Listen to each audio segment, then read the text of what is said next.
Aceitem a gloriosa paz do Senhor Jesus.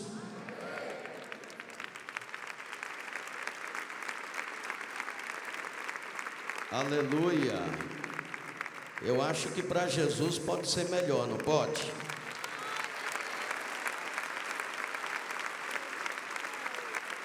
Pode melhorar um pouquinho ainda.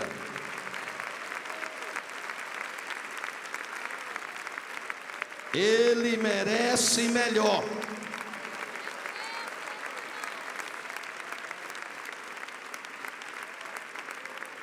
Aleluia.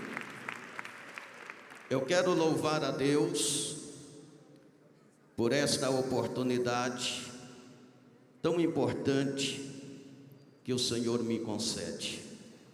Quero agradecer a liderança do PEG. Quero agradecer a diretoria deste ministério pela confiança de me convidar para ministrar a palavra num evento tão importante como este. Na verdade, não me sinto capacitado para tal.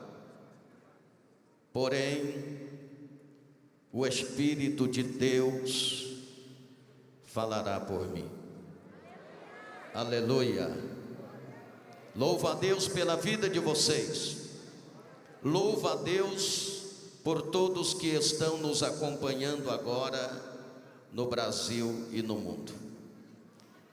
Nem precisaria você abrir a Bíblia. Eu pedi para você abrir a Bíblia, mas é de praxe. Quando a gente vai ministrar a palavra, mesmo sabendo do tema, a gente pede para abrir a Bíblia. Então abra a palavra de Deus no tema desta conferência. Será que vocês estão cansados? Será que nós valorizamos a palavra? Quem é que valoriza a palavra aqui? Levanta a mão e dê um brado de glória. Então quem valoriza a palavra não vai arredar o pé. Vai ficar quietinho, mas com uma condição. Quando você sentir a presença de Deus, não é proibido soltar um glória a Deus, um aleluia. Aliás, nós somos pentecostais. Quem é pentecostal aqui, levanta a mão, dá mais um brado de glória. Acho que vocês me viram sentado ali. Eu estava meio torto assim, ó. Quem percebeu? Tem gente aqui que percebe, né? Resolveu me voltar um problema no nervo ciático. Eu liguei para o pastor Miqueias e quase que eu não vinha. Alguém aqui, alguns de vocês até oraram, né? Até oraram por mim. Eu estou aqui no sacrifício, mas estou. E tenho certeza que o Senhor se agrada do nosso sacrifício. Quem já encontrou o texto sagrado diz amém? Diz aleluia. Aonde você abriu a Bíblia? Hein? Lucas, capítulo 17, versículo 21. Lucas capítulo 17, versículo 21. Louvado seja Deus. Vamos ler a partir do versículo 20. Diz assim a palavra: E interrogado pelos fariseus sobre quando havia de vir o reino de Deus, respondeu-lhes e disse: O reino de Deus não vem com aparência exterior, nem dirão ei-lo aqui ou ei-lo ali, porque eis que o reino de Deus está entre o quê? Entre vós. Amém. Coloca a mão na altura do seu coração, no seu peito. Curve a sua cabeça, fechem os teus olhos e orem dizendo assim, em voz alta: meu Deus, não, mais forte, meu Deus, eis aqui a sua palavra, que é santa, é fiel, é verdadeira, é poderosa, é inerrante, é infalível e é digna de toda a nossa aceitação. Senhor, o meu coração está aberto para receber a sua palavra e que esta palavra venha surtir efeitos essenciais, maravilhosos e sobrenaturais na minha vida. Senhor, fala comigo neste momento. Amém. Toma o seu assento em nome de Jesus. Só um minutinho, só um minutinho. Toma o seu assento, desocupem as mãos, por favor, desocupem as mãos, coloca a Bíblia no colo, isto. Agora eu quero ouvir glória a Deus misturado com palmas. Aleluia. Vamos melhorar. Para aquecer, o Espírito de Deus está aqui. Vamos melhorar mais, melhora para Jesus. A Ele glória, a Ele louvor, a Ele adoração. Mas tem gente que não glorificou ainda. Aleluia.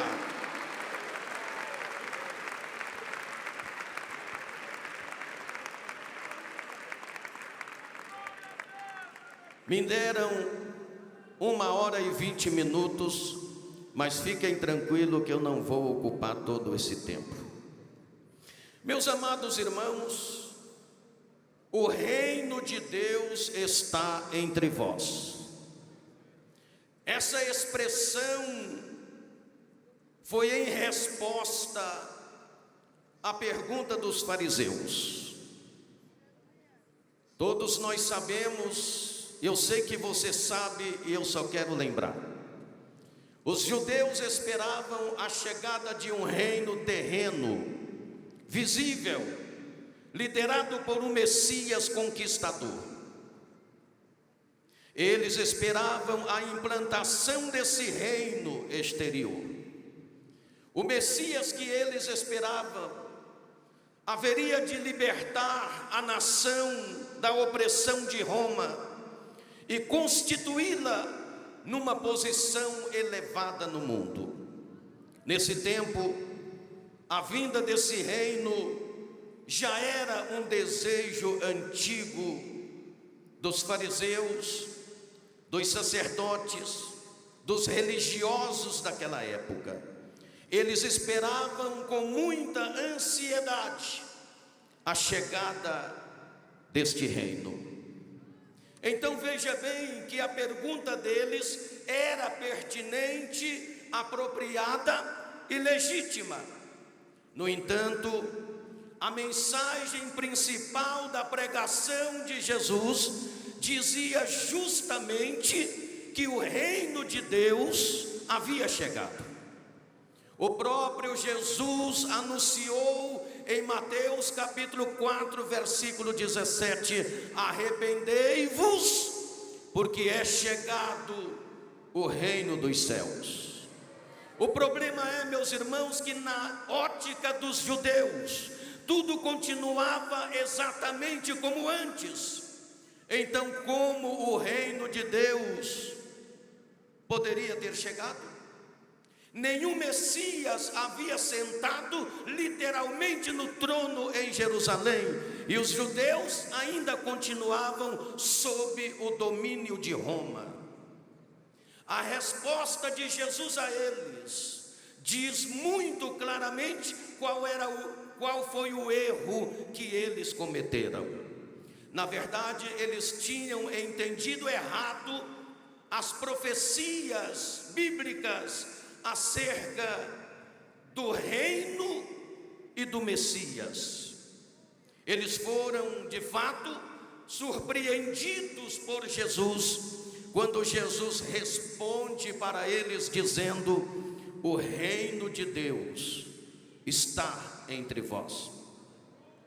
A frase, meus amados irmãos, significa que o governo de Deus na presente era é essencialmente espiritual. Jesus estava ensinando que o reino de Deus se encontra naquele coração que o reconhece como Senhor, Rei e Salvador. Porém, os fariseus se achavam grandes intérpretes da lei.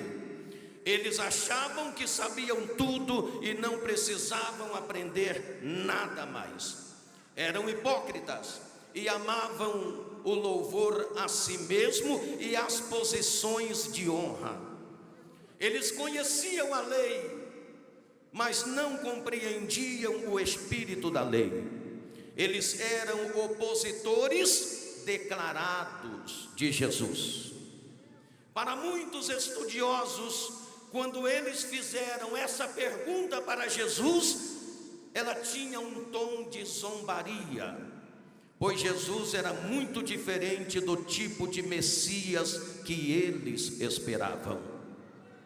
Por isso eles se dedicavam ao máximo em tentar expor Jesus, com a intenção de qualificá-lo como falso. Jesus continua confundindo aqueles religiosos, os fariseus, os escribas. Ele diz: o reino de Deus não vem com uma exibição exterior, ou seja, não vem com visível aparência. Esse reino não é exterior, a ponto de alguém apontar: ele está ali ou ele está aqui. Meus amados, os judeus esperavam um reino que chegaria de forma estrondosa, com um grande cerimonial, que iria apresentar ao mundo um reino no qual eles teriam participação proeminentes. Mas Jesus aponta para o outro lado, dizendo que o reino de Deus estava se manifestando de maneira silenciosa e misteriosa, bem diferente da maneira que eles esperavam. O verdadeiro reino de Deus, em sua essência, é de caráter espiritual. O Messias genuíno, o rei prometido nas Escrituras, não veio cumprir a agenda de homens, ele veio cumprir o propósito soberano de Deus. Mas eles não entendiam isto. Você pode glorificar, não há problema, pode louvar, pode adorar o nome de Jesus. Na verdade, meus irmãos, esse reino é manifestado no reinado de Deus, no coração de homens e mulheres, moças e rapazes, que reconhecem Jesus Cristo como seu único e suficiente Salvador. O reino de Deus não está restrito a limites geográficos ou preso a certa etnia. Ele cresceria por toda a terra e reinaria entre os cidadãos, pessoas de todos os povos, línguas e nações. Esse reino estaria em pleno desenvolvimento nos corações que reconhecem o senhorio de Jesus Cristo e se submete à vontade do Deus Todo-Poderoso que está no céu. Porém, veja bem, em outra tradução, Jesus Cristo disse, e o pastor Davi falou isto na participação dele. Jesus disse, e confunde mais ainda: os religiosos da sua época. Ele diz: porque o reino de Deus está dentro de vós. Algumas pessoas têm tido dificuldade para compreender esta frase: o reino de Deus está dentro de vós. Como Jesus poderia dizer o reino de Deus está dentro de vós, se aquele grupo ainda não havia o aceitado como Salvador?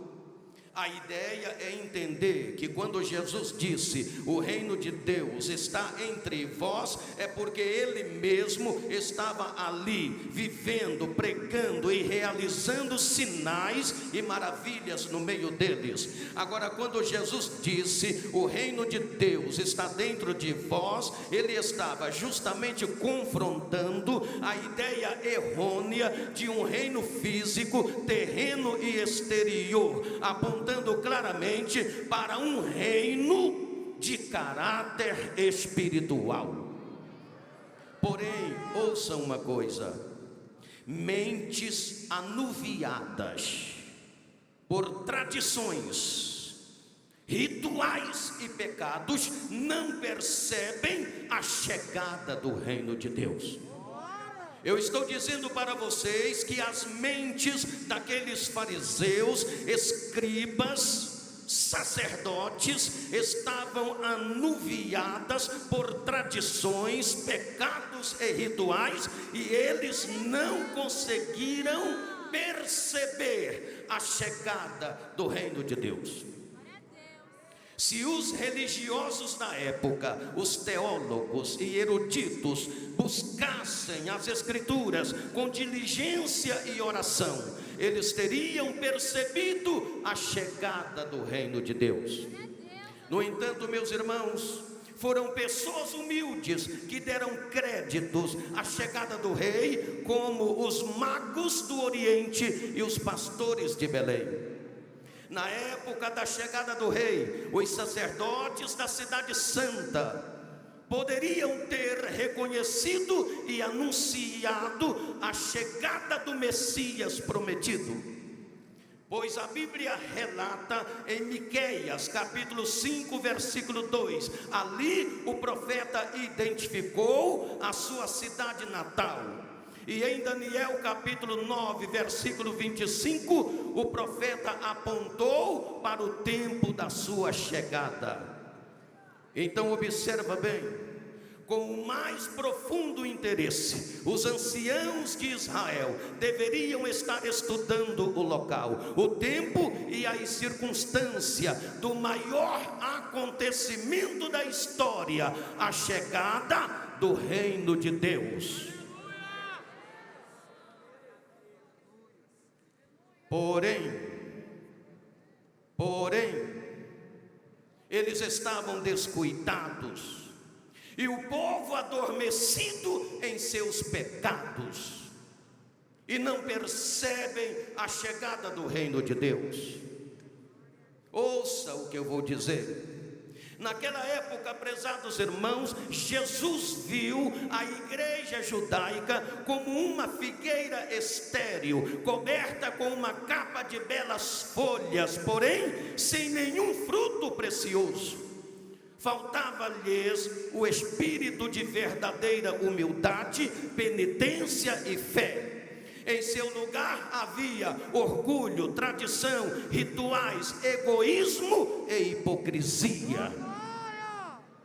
Isto fica bem claro no capítulo 21, versículo 18 do Evangelho de Jesus, escrito por Mateus. O que é que nós temos ali, neste texto citado? Jesus está com os seus discípulos, e de longe Jesus avista uma figueira. Aquela figueira era belíssima, era o tipo de figueira modelo em Israel. Jesus vai se aproximando daquela bela figueira, e os seus discípulos o acompanham. Quando Jesus chega debaixo da figueira, a Bíblia Sagrada diz que Jesus começa a remover os galhos daquela figueira. Ele remove para lá e remove para cá os galhos da figueira. Os discípulos estão observando. Acredito eu que a princípio os discípulos pensam que Jesus estava admirando a folhagem bela da figueira, seus galhos recheados de belas folhas. Mas na verdade Jesus não estava admirando a aparência daquela figueira. Jesus estava removendo cada galho daquela figueira, e ele estava procurando frutos. Ai, show de clama lamanai. Jesus estava procurando o quê? Não, eu quero que vocês participem. Jesus estava procurando o quê? Deste lado aqui, Jesus estava procurando o quê? Deste lado aqui, Jesus estava procurando o quê? Deste lado aqui vai sair mais forte, quer ver? Jesus estava procurando o quê? Frutos. Mas a Bíblia Sagrada fala, e você conhece o texto, que Jesus não encontra frutos. Quando Jesus não encontra frutos, Jesus pronuncia uma palavra de maldição, e ele diz àquela figueira: nunca mais nasça fruto de ti. E a figueira secou-se imediatamente. Os discípulos ficaram pasmados, perplexos, estupefatos com aquele acontecimento, quando a figueira seca imediatamente. Meus amados, aquela figueira representava exatamente a igreja judaica. A figueira era viçosa, mas sem frutos. Isto significa dizer que Israel era só ostentação exterior. O templo, o sacerdócio, os ritos diários, as festas anuais e as cerimônias religiosas. Por baixo das belas folhas bonitas daquela figueira, Jesus estava procurando frutos. Jesus estava procurando frutos. Por baixo das folhas bonitas, a igreja judaica estava destituída de frutos. Não tinha graça, não tinha fé, não tinha amor, não tinha poder, não tinha santidade e nem tinha anelo para receber o Messias e nem para reconhecer a chegada do reino de Deus. Teriande clama labaxandarai, aleluia. Ei, você pode glorificar a Deus? Agora ouça bem. Essas coisas foram escritas não somente para os judeus naquela época, foi para nosso ensino também. Escuta-me, quantas igrejas hoje têm apenas folhas enfeitadas de templos suntuosos, sermões eloquentes, formalismo organizado, mas sem o poder do Espírito Santo, são infrutíferas e estão sentenciadas a secar até as raízes. No começo não era assim, mas o templo ficou famoso. Os líderes e seus membros esqueceram daquele que lhe dera fama, prestígio e nome.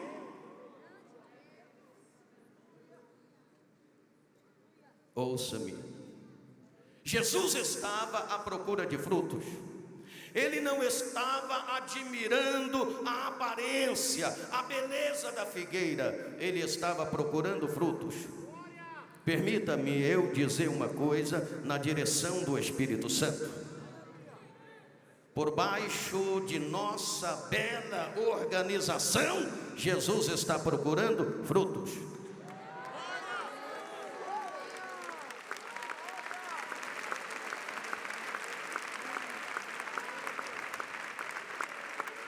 Ouça, Por trás de nossa bela organização, Jesus está procurando frutos. Por trás da beleza do nosso louvor, Jesus está procurando frutos. Por trás da beleza do nosso ensino, Jesus está procurando frutos. Por trás da beleza da nossa pregação, Jesus está procurando frutos. Por trás da beleza das línguas estranhas que falamos, Jesus está procurando frutos.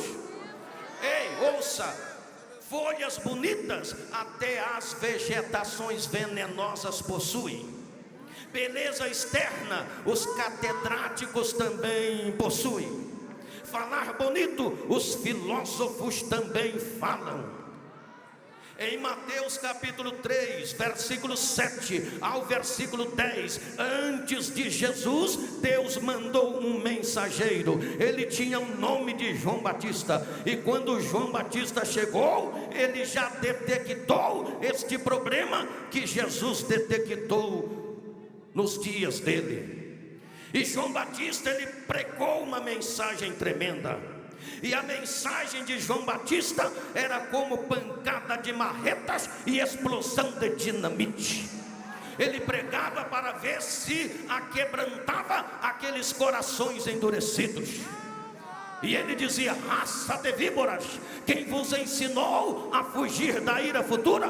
Produzi, pois, frutos dignos de arrependimento. E tem mais: o machado está posto na raiz da árvore, e toda árvore que não produz bom fruto é cortada e lançada no fogo.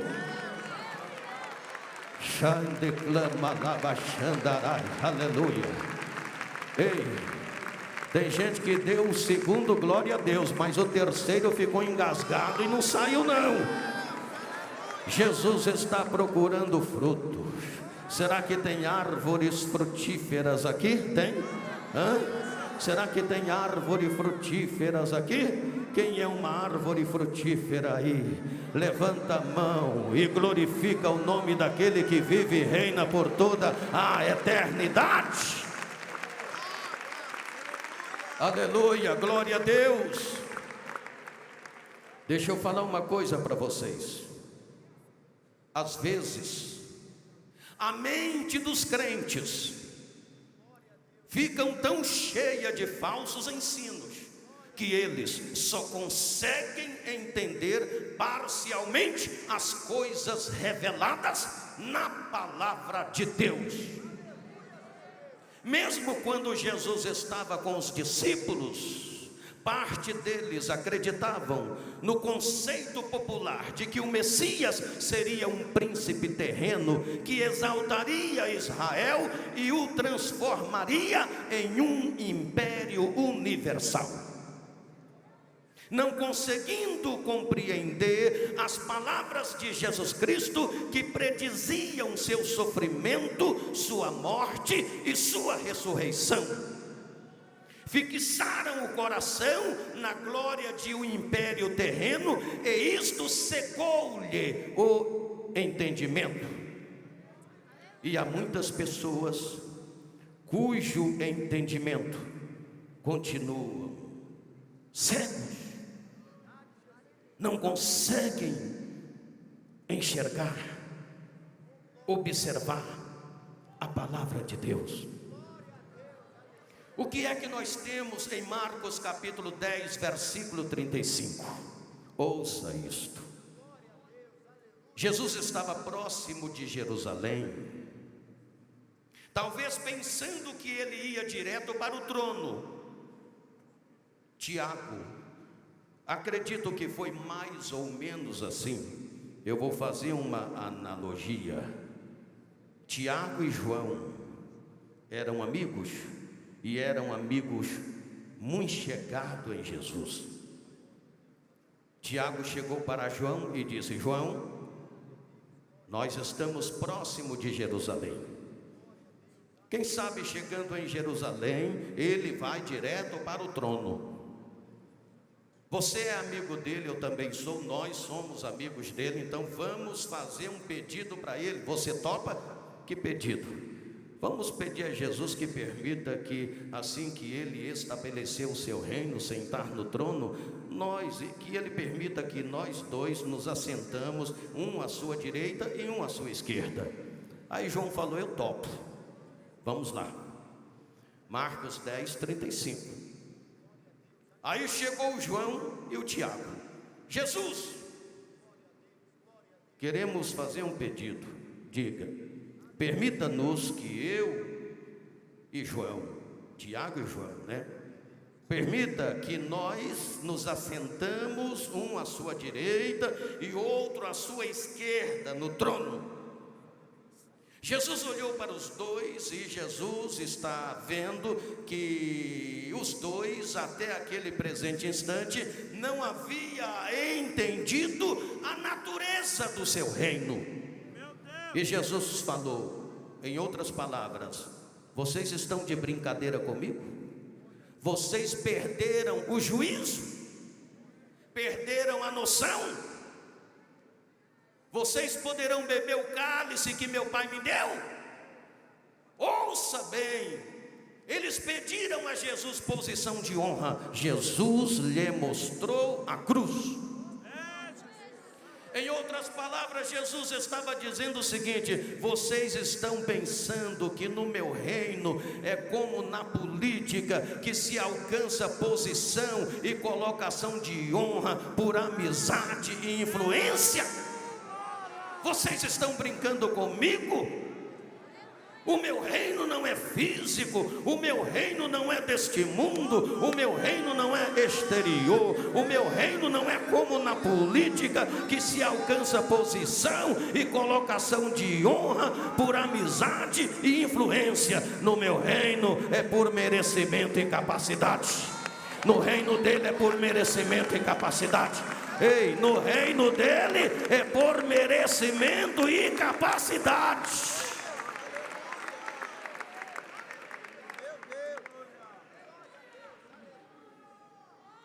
Pastores, erramos quando nós separamos obreiros para o reino simplesmente por amizade e influência. Erramos. Porque Jesus deixa claro que no reino dele é por merecimento e capacidade. Por isso, nesta madrugada, a nossa oração é para que o Espírito Santo capacita esta nova geração, enchendo de poder, e do Espírito Santo capacitando para o trabalho do reino. Aleluia. Teri onde clama labaxandarai. Ouça. Você já leu? Eu sei que você já leu as 7 cartas que o Senhor Jesus redigiu e enviou para as 7 igrejas da Ásia Menor. E uma delas foi para Tiatira. Qual era o problema da igreja de Tiatira? Jesus, na carta redigida à igreja de Tiatira, ele não deixou de mencionar pelo menos 5 qualidades louváveis que havia naquela igreja. Mas ele não desculpou aquela igreja de seu pecado capital. Jesus disse na carta redigida àquela igreja: tenho contra ti que toleras o ensino de Jezabel. Quem era Jezabel?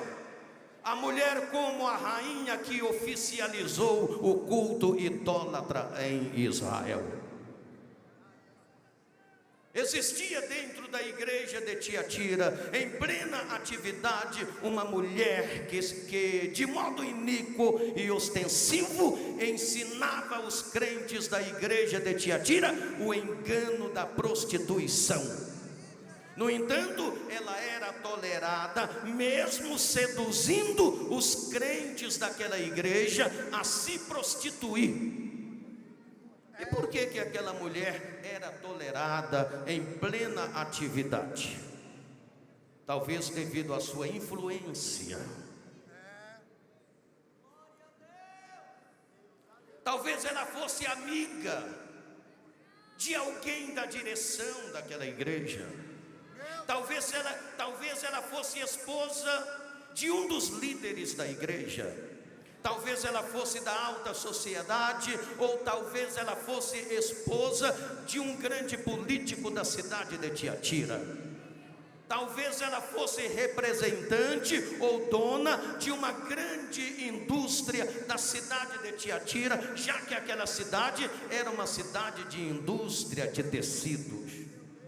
Talvez ela fosse rica e o seu dízimo fosse muito alto e sustentava aquela igreja. Talvez fosse ela a esposa do próprio pastor da igreja. Porém, nada disto justificaria tolerar aquela mulher em plena atividade que de modo iníquo e ostensivo ensinava aos crentes daquela igreja o engano da prostituição. Na carta que Jesus redigiu para aquela igreja, Jesus falava contra aquela igreja, dizendo: tenho contra ti. Jesus deixa bem claro ali que no reino dele não há tratamento especial, no reino dele não há tratamento diferenciado, no reino dele não há casos especiais, no reino dele todos têm que trilhar o mesmo caminho, todos têm que entrar pela mesma porta.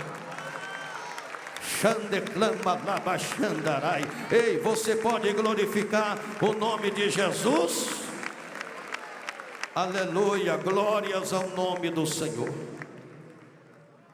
Por isso, senhoras e senhores, moças e rapazes, eu repito novamente, nesta madrugada, o Senhor vai capacitar jovens comprometidos com o reino de Deus. O Senhor já está capacitando jovens comprometidos com o reino de Deus. Entenda isto: no reino de Deus, Jesus deixa claro que o reino dele não é como na política, que se alcança posição e colocação de honra por amizade e influência. Quando fazemos isto, erramos, porque no reino de Deus é por merecimento e capacidade. Ei, dá um glória a Deus aí, glorifique o nome de Jesus. Aleluia, louvado seja Deus. O que é que nós temos em Mateus 21, quero que vocês participem. Ouça, olha para cá, olha para cá. Você conhece Mateus 21, eu vou te ajudar. Acontece a entrada triunfal de Jesus. Jesus entra aonde? Em Mateus 21. A entrada triunfal de Jesus em... Meu Deus do céu. Juventude, a entrada triunfal de Jesus em... diga mais alto. A entrada triunfal de Jesus em... Eu gosto de ver vocês ativos, participando. Mais uma vez. A entrada triunfal de Jesus em... Jerusalém. Agora, quando Jesus entra em Jerusalém, em Mateus 21, ele vai direto para o palácio? Não. Ele vai direto ao trono? Não. Ele vai aonde? Apesar de entrar como rei, ele não vai direto ao palácio, ele não vai ao trono, ele vai direto ao templo. Sabe por quê? Porque o reino dele não é deste mundo, o reino dele é de caráter espiritual. Ele vai para o templo. Antes da crucificação, Jesus explicou aos discípulos que ele seria morto e que ao terceiro dia ele ressuscitaria. No entanto, alguns deles se esqueceram desta palavra. No exato momento em que esperavam ver o seu mestre subir no trono de Davi, eles testemunharam a sua prisão, seus açoites, sua condenação e sua crucificação. Aí, quando veio a morte, alguns deles angustiaram-se e morreu a esperança, como se eles não tivessem sido avisados. Meus irmãos, olha aqui, olha aqui. Quando o Senhor fala, Ele requer que mentes sensatas obedeçam a sua palavra. Jesus entra em Jerusalém. E o que acontece em Jerusalém? Ele é crucificado. Ele morre. Ele morre. Assim como ele havia dito aos seus discípulos, que chegando lá, isto aconteceria. Ele morreu. Aí nós vamos para Lucas 24, 13 ao 35. Jesus morreu. E em Lucas 24, 13 ao 35, fala de dois discípulos. Vocês conhecem, dois discípulos na estrada de Emaús. Esses dois discípulos angustiaram-se tanto quando Jesus morreu, porque eles esperavam um reino físico, político, exterior, e depararam-se com um reino de caráter espiritual. Jesus morreu, passou-se o primeiro, o segundo e o terceiro dia. Esses dois discípulos, um chegou mais ou menos assim, um chegou para o outro e disse: e agora? Cadê ele? Disseram por aí que as mulheres foram ao sepulcro e diz que ele ressuscitou, mas ninguém viu nada. Aí um deles disse assim: para mim acabou, para mim morreu. Como se dissesse assim: tudo que ele pregou foi uma farsa. Quer saber de uma coisa? Eu vou voltar para Emaús. Aí o outro falou assim: eu também vou, para mim também acabou. Aqueles dois discípulos abandonaram Jerusalém, abandonaram o trabalho do reino, abandonaram os demais discípulos em Jerusalém, botaram os pés na estrada a caminho de Emaús e estavam indo embora, reclamando. Talvez eles diziam, caminhando: de que valeu a gente seguir ele esses 3 anos? De que valeu? Desanimados, voltando para Emaús, abandonando a igreja em Jerusalém, abandonando o ministério, abandonando o trabalho do reino. Dizem por aí que a esperança é a última que morre, mas a desses dois discípulos já passou pelo processo de decomposição. A esperança já caiu no poço lamacento e escorregadio da desesperança. Aqueles dois discípulos lembravam fielmente, como se tivesse um projetor de filme em suas mentes, cena por cena, do momento em que Cristo foi calado, humilhado, cuspido, chicoteado e torturado até a morte. Aquelas cenas represavam aquelas dolorosas imagens para seus corações sangrarem cada vez mais. Indo para Emaús, eles iam se lamentando pela estrada de Emaús. Senhores, era o terceiro dia. Com certeza aquele dia era o dia mais importante para a humanidade. o dia em que Cristo ressuscitou, o dia em que a morte foi vencida, o dia em que Deus triunfou sobre o mal e sobre a morte.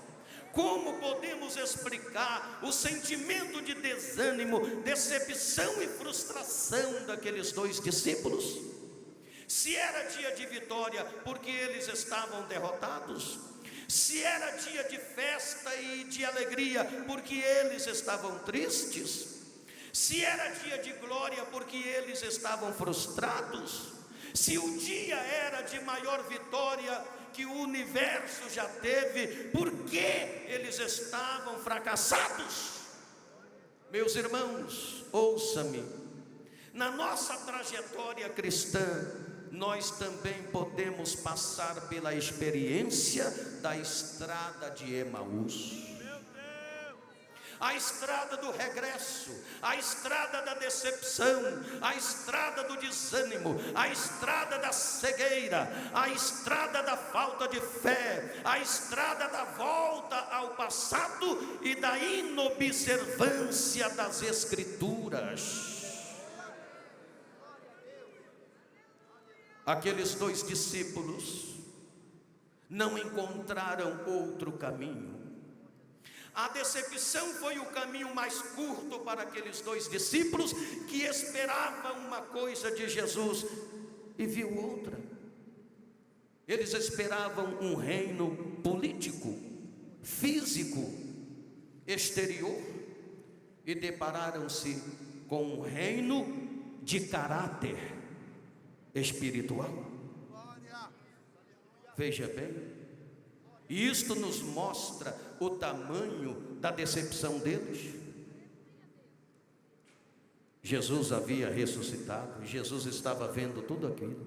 Sabe o que houve? Você sabe, eu só quero lembrar. Jesus veio ressurreto e eles já estavam quase chegando na aldeia de Emaús. Jesus entra no meio dos dois. Aí Jesus olha para um, olha para outro e diz assim: que história é essa que vocês estão comentando pelo caminho? Um olhou para Jesus assim e disse: ué, você é peregrino nesta terra? Você não sabe as coisas que têm acontecido nesses dias? Aí Jesus falou: que coisas?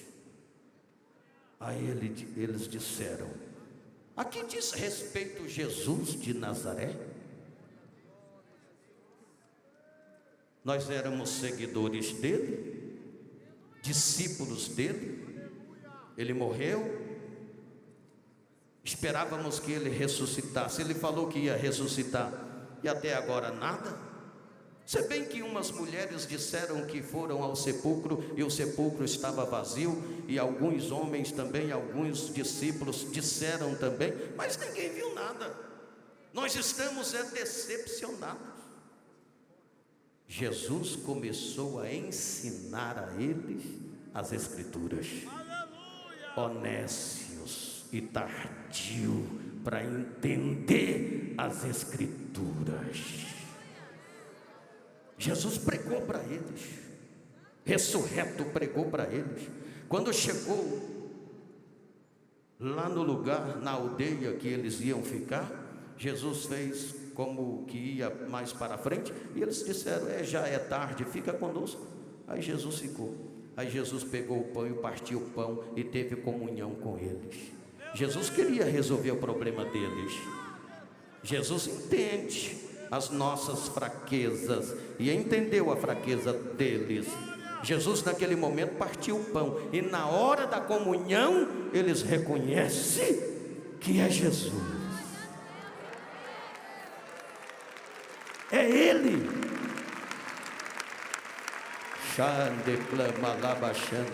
Aleluia, glória a Deus. Na hora da comunhão, eles reconhecem que é Jesus. E quando eles reconhecem, Jesus se ausenta.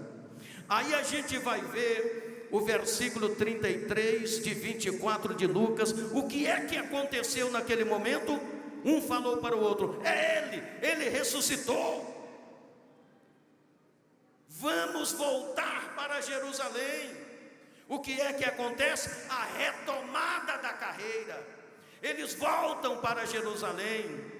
Para onde estavam os outros? Eles voltam para quê? Eles voltam para somar, eles voltam para o trabalho, eles voltam para estar juntos, eles voltam para arregaçar as mangas e avançar com o trabalho do reino. Eles voltam para Jerusalém. Aleluia, louvado seja Deus.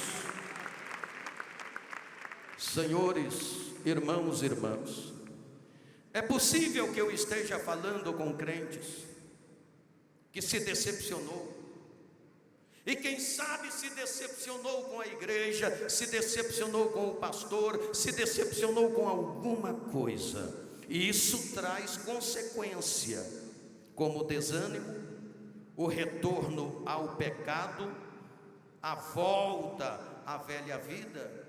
Eu quero lhe aconselhar, você que já está com um pé na estrada de Emaús, e tem gente que já está com os dois pés na estrada de Emaús, e tem gente que já está chegando a Emaús, e tem gente que já chegou a Emaús. O Senhor está dizendo: volta. Ele te entende, mas Ele está dizendo: volta. Ele está dizendo: volta, retoma a carreira, abraça o trabalho do reino, retoma a carreira, volta para Jesus. Volta. Aleluia. Deixa eu falar uma coisa para vocês. Satanás, ele tem levado muitos crentes a olhar para falsificadores da palavra como guia, em vez de buscar os ensinos da palavra de Deus e ter Jesus Cristo como seu guia verdadeiro.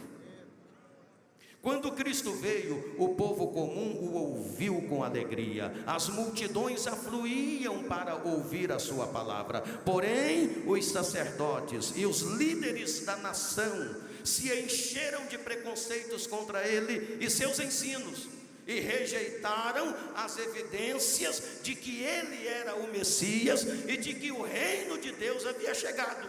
Foram esses falsos mestres que levaram a nação judaica a rejeitar o Redentor.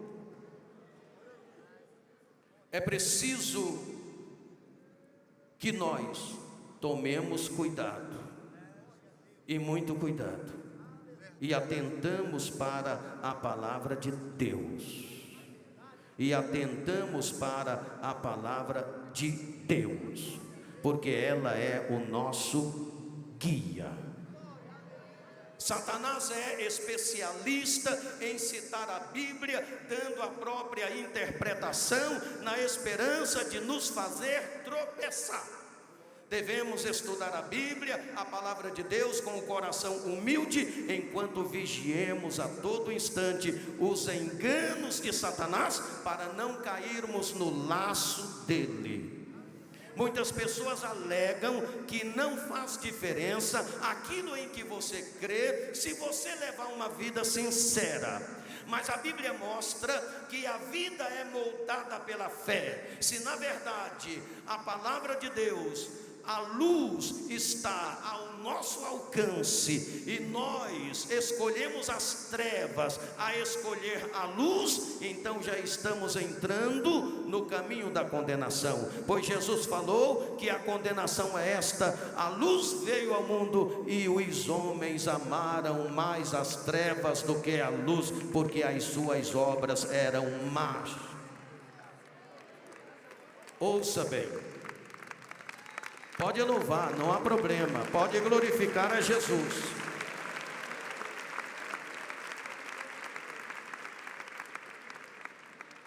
Muitos não têm a fé verdadeira, concordam apenas com alguns princípios da palavra de Deus. Precisam entender que o reino de Deus não é abstração, O reino de Deus não é falácia, o reino de Deus não é mentira, o reino de Deus não é hipocrisia, o reino de Deus não é farisaísmo, o reino de Deus são atos concretos, comportamento, postura, caráter. Santidade é composto de pessoas que têm vida espiritual ativa. Aleluia, glória a Deus.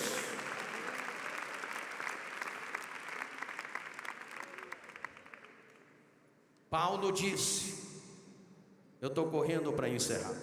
Paulo disse em 2 Coríntios, capítulo 2, versículo 11: cuidado com os ardis de Satanás. O que Paulo estava dizendo com isso? Não ignoreis os ardis de Satanás. O que é isto? Não ignoreis as astúcias do diabo. Ele não brinca em serviço. Você pode brincar, ele não brinca. Eu já vi crente falar assim: o diabo é como um cachorro vira-lata, ele late, você bate o pé, ele sai correndo. Não é bem assim. Eu não quero fazer apologia à força do diabo, mas estou aqui para falar a verdade para vocês, que não é de qualquer maneira que se vence o diabo. O diabo não é juventude, o diabo não é um cachorro banguelo que late e não morde. Satanás tenta a todo instante deturpar o caráter de Deus, a natureza do pecado e as reais questões em jogo no grande conflito. Seus falsos argumentos dão permissão para as pessoas pecarem. No mesmo tempo, ele incute falsas ideias sobre Deus para que pensem nele com ódio e medo, ao invés de amor e misericórdia.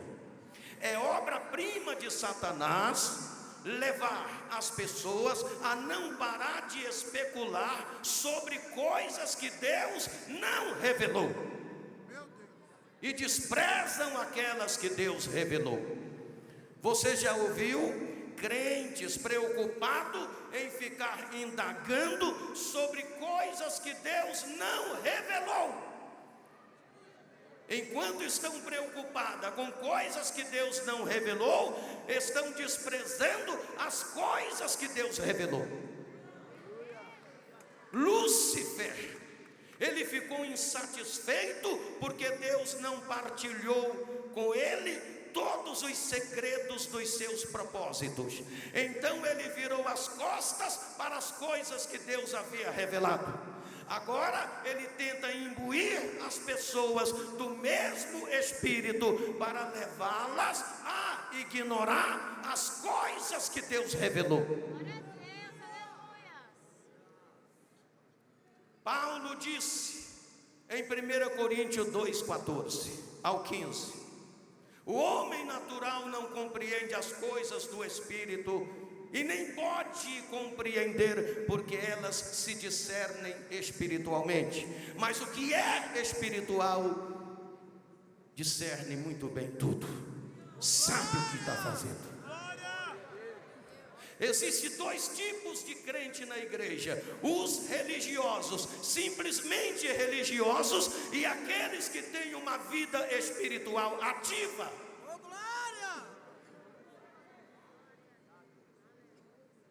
Desde o dia em que Caim e Abel levaram suas ofertas perante Deus, houve uma mistura de bons e maus entre aqueles que prestam culto a Deus. Qual era a diferença de Abel e Caim? Caim era simplesmente religioso, Abel tinha uma vida espiritual ativa. Caim e Abel moravam debaixo do mesmo teto. Caim e Abel assentavam-se na mesma mesa para alimentar-se. Caim e Abel rendiam homenagem ao mesmo pai, Adão. Caim e Abel adoravam ao mesmo Deus. Caim e Abel trabalhavam no mesmo campo. Caim e Abel eram conhecedores da verdade. Caim e Abel conheciam a gravidade do pecado. Caim e Abel viviam na dispensação da consciência. A chuva que caía sobre Abel caía sobre Caim. Caim está condenado, Abel está no paraíso. Qual era a diferença? Caim era só religioso, Abel tinha uma vida espiritual ativa. Aleluia. Quem é que tem uma vida espiritual ativa aqui? Ei, levanta a mão e glorifica o nome de Jesus. Irmãos, nós estamos vivendo um tempo de agitação. É preciso que tenhamos senhores jovens. Interessante, né? Chamar os jovens de senhores. Juventude.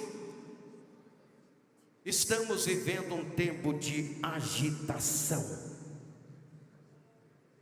Precisamos ter uma vida espiritual ativa. Paulo disse que nesse tempo de agitação, muitas coisas que constituem o presente século mal serão removidas. Tudo que está relacionado ao pecado e o egoísmo. A igreja precisa entender a natureza do reino de Deus. Deus abala tudo aquilo que é abalável para revelar aquilo que verdadeiramente é inabalável. Todos os reinos e impérios passam e são abaláveis, exceto um reino eterno, do qual somos convidados a fazer parte dele. E Jesus falou que este reino está dentro de mim, está dentro de você. Se está dentro de você, levanta a mão e dá um brado de glória agora. Aleluia, glória a Deus. Tempo de agitação. O mundo está abalado. O profeta Ageu, no capítulo 2, versículos 6 ao 7, ele profetizou lá atrás que este mundo seria abalado dentro de um reino que não pode ser abalado. Que reino é esse que não pode ser abalado? Esse reino que Jesus falou está dentro de vós. O mundo está abalado. As nações estão abaladas. Qual a nação que nesses últimos 2 anos não abalou? Mas enquanto as nações estão abaladas, quem tem esse reino dentro dele, olha para o céu e dá o grito: Maranata, ora vem Senhor Jesus. Quem é que pode gritar Maranata, ora vem Senhor Jesus, hein? Quem é que pode gritar Maranata, ora vem Senhor Jesus? Mas tem crente que não acredita mais no arrebatamento da igreja. Ei, você ainda acredita no arrebatamento da igreja? É você que vai responder. Quem ainda acredita no arrebatamento da igreja, levanta a mão e dê um glória. Então deixa eu falar uma coisa para vocês, olha para cá. Os acontecimentos mundiais afunilam-se aceleradamente. A explosão demográfica está vinculada ao pecado de adultério, prostituição, promiscuidade, fornicação e etc. Estamos vendo que a família, a religião, a sociedade não estão bem. O palco da grande tribulação já está devidamente montado, esperando apenas o arrebatamento da igreja e o anticristo se personificar, pois o espírito dele já está agindo no mundo. As profecias bíblicas estão se cumprindo. Estamos vendo fome, peste, avanço científico suicida, crimes, violência, inversão de valores. Tudo isto assustam a humanidade, e não existe precedente na história capaz de justificar o que estamos vendo. Quer que eu diga uma coisa para vocês?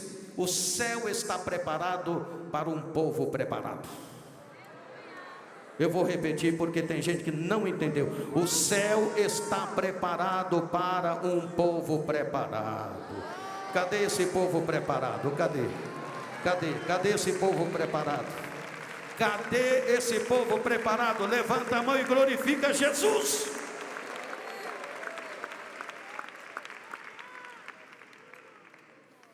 Os filhos do reino devem estar em alerta. Juventude, os filhos do reino devem estar em alerta. Ouça-me, as falsas doutrinas em meio às igrejas removem os marcos que a palavra de Deus estabeleceu. Poucas pessoas param depois de rejeitar apenas uma verdade bíblica. A maioria dos crentes deixam de lado um princípio da palavra de Deus após outro, até rejeitar toda a fé cristã. Muitas pessoas na igreja veem a palavra de Deus com desconfiança, porque ela repreende e condena o pecado. Aqueles que não querem ou que não estão dispostos a obedecer à verdade, tentam subverter sua autoridade. Deixa eu falar outra coisa para vocês. Satanás sabe que quando a verdade é aceita com amor, ela liberta e santifica. Por isso ele tenta substituí-la por uma falsa teoria, fábulas ou outro evangelho que não exige claras decisões. Eu vou falar algo aqui, mas deixa eu dizer uma coisa para que não me interprete mal. Eu não faço apologia à ignorância. Eu sou daqueles que digo que os crentes precisam ter a mente aberta. Crente não pode ser de mente fechada. E outra coisa que eu vou dizer: crente não precisa inventar pecado. Já tem tanto pecado no mundo e está cheio de crente inventando pecado, e a gente é especialista em inventar pecado onde não há pecado. Pecado não é aquilo que você acha que é pecado. Pecado é aquilo que a Bíblia diz que é pecado. Agora permita-me eu falar uma coisa, ouça-me. Alegando ter a mente aberta, muitas pessoas ficam cegas e aceitam os enganos de Satanás. As pessoas deixam de lado os princípios da palavra de Deus e a igreja fica presa ao pecado, ao passo que alegam estar livre. Eu vi alguém dizer que tem crente que a mente está tão aberta a ponto do cérebro sair para fora. Foi isso, mais ou menos isto que aconteceu no século 13. Tomás de Aquino vai visitar o Papa Inocêncio II. Ele encontra o Papa Inocêncio II numa suntuosa sala, contando uma grande quantidade de dinheiro. Inocêncio II olha para Tomás de Aquino com um sorriso no rosto e ele diz: Tomás, agora a igreja não precisa mais dizer como Pedro e João disseram lá atrás: não tenho prata nem ouro, porque a igreja tem muita prata, muito ouro, muito poder aquisitivo. Tomás de Aquino olhou para o Papa e disse: Inocêncio II, isso é verdade, a igreja não precisa mais dizer não tenho prata nem ouro, como disseram Pedro e João lá atrás, mas tem uma coisa também que a igreja não pode dizer mais. O que, Aquino? A igreja também não pode dizer mais: em nome de Jesus Cristo, levanta e anda. Eu entendo, meus irmãos, que na igreja de Deus pode faltar muitas coisas, mas uma coisa que não pode faltar é o poder e a unção do Espírito Santo de Deus. Aleluia, glórias ao nome de Jesus. Você pode dar glórias ao nome de Jesus? Eu glorifico a Deus, porque aqui ainda se pode dizer: em nome de Jesus Cristo, levanta e anda. Ouça-me. Satanás é capaz de criar uma falsificação que se parece tanto com a verdade, capaz de enganar aqueles que querem evitar o sacrifício que a palavra de Deus requer. Mas é impossível para Satanás enganar um crente que deseja honestamente seguir a Cristo pelo áspero e desejoso caminho da cruz, sem se preocupar com o preço. É difícil para Satanás enganar essa juventude. Eu vou repetir. É difícil para Satanás enganar essa juventude que está determinada, que se entregou a Cristo sem reserva. E a Bíblia fala a respeito dessa juventude. Enquanto muitas pessoas dizem que a juventude é a parte mais fraca, a Bíblia até diz diferente. Eu vos escrevi, jovens, porque sois fortes, já venceste o maligno, e a palavra de Deus habita em vós.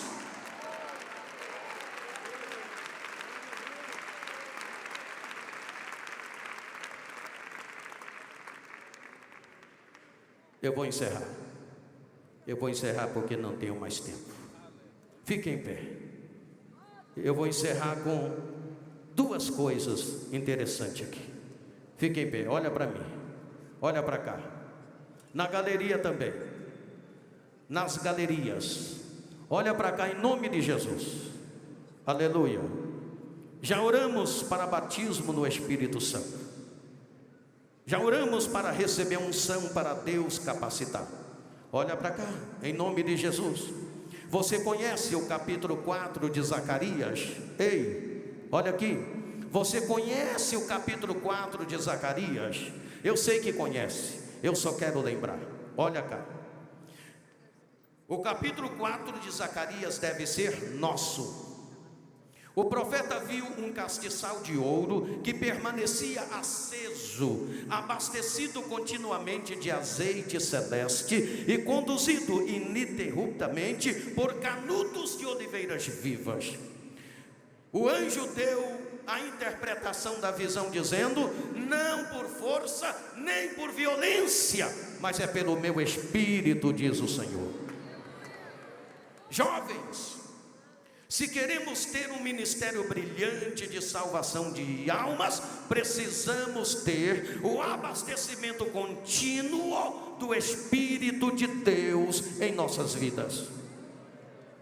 O Filho de Deus nos fornecerá dia após dia este azeite celeste que produz em nós a necessária luz e o indispensável poder. Eu quero dizer uma coisa, olha aqui, receba poder do Espírito Santo. O Espírito Santo vai distribuir as credenciais para o trabalho do reino. E quem quer as credenciais para o trabalho do reino? Quem quer? Eu estou perguntando, quem quer? Levanta a mão e glorifique ao Senhor. Ouça aqui.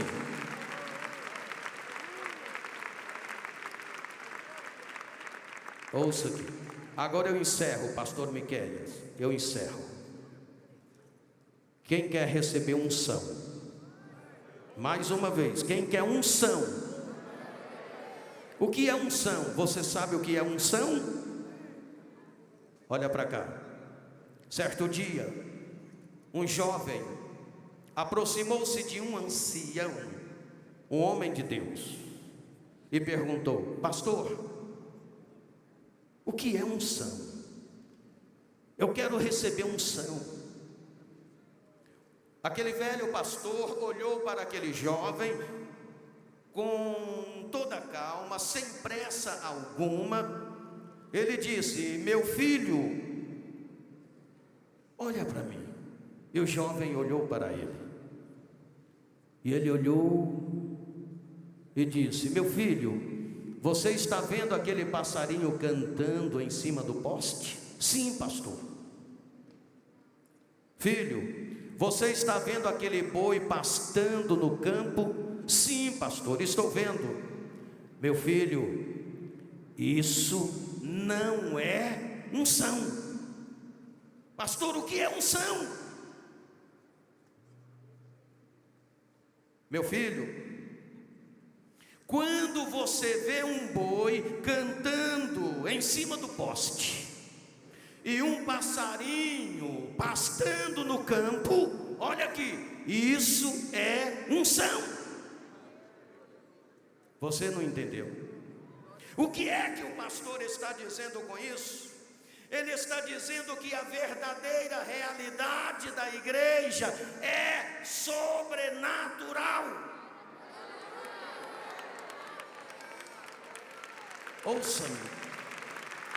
A verdadeira realidade do reino de Deus é sobrenatural. Se tudo que nós temos é boi pastando no campo, é passarinho cantando em cima do poste, então não temos nada além do que o mundo tem.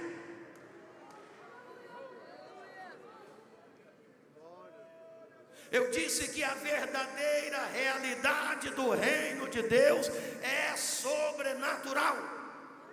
Unção é algo sobrenatural, celestial, inusitado, algo para impactar o mundo. Unção é o poder do Espírito Santo sobre a vida da igreja, sobre a vida dos servos e das servas de Deus. E Deus quer te dar unção para você impactar este mundo.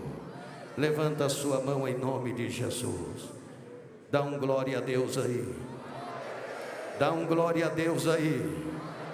Não, está fraco. Dá um glória a Deus aí. Mais forte em nome de Jesus. Vai aumentando, vai aumentando. Vai dando glória. Vai dando glória. Vai dando glória. Vai dando glória, não, vai dando glória. Vai dando glória. Deus quer impactar a sua vida hoje, nesta manhã. Declama Labachandara.